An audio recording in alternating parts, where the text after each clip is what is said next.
पीछा सूची में डाल दिया गया है। ये वही लोकेश एम है जिन्होंने सिर्फ एक कैलेंडर पर फोटो छापने के कारण एक्शन ले लिया था।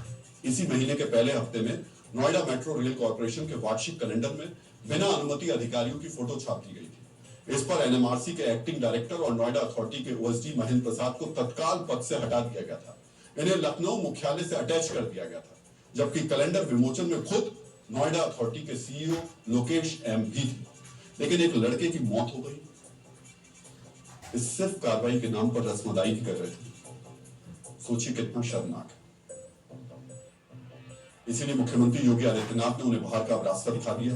सीएम के निर्देश पर घटना की जांच के लिए मंडलायुक्त मेरठ के नेतृत्व में 3 सदस्यीय एसआईटी बनी है, जो 5 दिन में रिपोर्ट देगी। सोचिए नोएडा अथॉरिटी ने क्या किया। मित्रों, नोएडा अथॉरिटी की लापरवाही की पराकाष्ठा क्या है, वो भी अब हम आपको बताना चाहेंगे। नोएडा के सेक्टर 150 में यह हादसा हुआ, उसे लोटस ग्रीन नाम के बिल्डर को अलॉट किया गया था। जिस लोटस ग्रीन नाम के बिल्डर को यह जमीन स्पोर्ट सिटी बसाने के लिए आवंटित की गई, उसने इसे 24 अलग अलग बिल्डर कंपनियों को सबलीज करके दे दिया। जिन्हें लीज पर मिला वो इसमें कॉमर्शियल कंस्ट्रक्शन करने लगे। जिस जमीन पर हादसा हुआ वहां पर अर्थ बिल्डर कॉमर्शियल कॉम्प्लेक्स का निर्माण कर रहा था। कोरोना से पहले ही उस पर अथॉरिटी ने रोक लगा दी थी। 6 साल हो गए, लेकिन वहां ना तो लाइट की व्यवस्था थी, ना ऊंची दीवारें थी, ना ही ऐसा कोई इंतजाम किया था जिससे हादसा ना हो। इसलिए सवाल है, इस मौत वाली लापरवाही के लिए नोएडा अथॉरिटी के सीईओ लोकेश एम के बाद उनके असिस्टेंट करुणा करुणेश पर कार्रवाई क्यों नहीं होनी चाहिए? प्रोजेक्ट के जीएम ए.के. अरोड़ा से क्यों नहीं पूछा जा रहा कि इतनी बड़ी लापरवाही कैसे हुई? जिसे नोएडा का सबसे पॉश इलाका कहकर लोगों को करोड़ों में घर बेचा गया, वहां सड़क किनारे इतना बड़ा जानलेवा गड्ढा क्यों था? नोएडा अथॉरिटी के डीजीएम विजय रावल पर इस बात की कार्रवाई क्यों नहीं होनी चाहिए कि निर्माण स्थल को चारों तरफ से क्यों नहीं ढका गया था?